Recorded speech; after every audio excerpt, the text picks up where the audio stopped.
Magandang araw po muli sa inyo mga kapatid, at nais natin talakayin ngayon ang the famous verse sa Hebrews chapter 4 verse 12. Ano po ba ang Hebrews chapter 4 verse 12? And the word of the Lord said, "For the word of God is active and alive, sharper than any double-edged sword.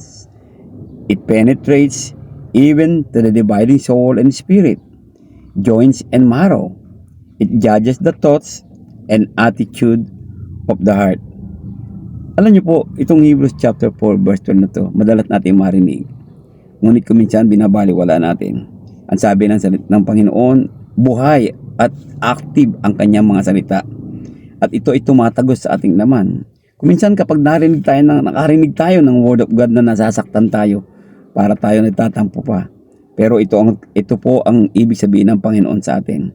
Ang nais niya ay maramdaman natin ang kanyang mga salita na tumatagos sa ating mga kalamnan at tumatagos sa ating mga puso, sapagkat ito ang magbibigay sa atin ng pagkakataon na ma-realize natin ang ating mga pagkakamali.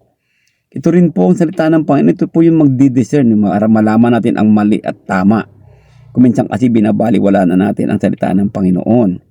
Ang salita ng Panginoon parang ganyan na lang. Katulad na sinabi sa atin ng mga Biblia, di natin nababasa. Diba? So, binabaliwala natin ang salita ng Panginoon. The Word of God, sabi nga din talaga pong matalim. Kaya dapat lang po sa bawat isa sa atin, tayo ay masaktan sa salita ng Panginoon upang ma-realize natin ang ating mga pagkukulang at pagkakamali. Kaya po, mga kapatid, sana po isipin natin lagi ito. Huwag nating baliwalain ang salita ng Panginoon, ang kanyang mga pangaral, ang kanyang paalaala, at dito po, ang kanyang mga warning. Tandaan natin, tatagos at tatagos ang salita ng Diyos sa iyo kung ito po ay tinatanggap mo. Ngunit kung ayaw mong tanggapin naman to, parang baliwala na lang, nasaktan ka, aalis ka, so hindi ba baliwalain mo ang tagubilin ng salita ng Diyos. Kaya mga kapatid, tanggapin mo ang salita ng Diyos, masaktan ka man o hindi, sapagkat ito ang katotohanan. Ang katotohanan ay buhay at active sa buhay ng bawat isa sa atin.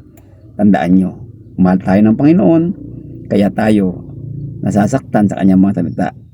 Gusto niya tayong lahat ay magbago. Gandang araw po muli sa inyo mga kapatid. At patuloy po kayong mag-aral, magsaliksik. God bless each one of us.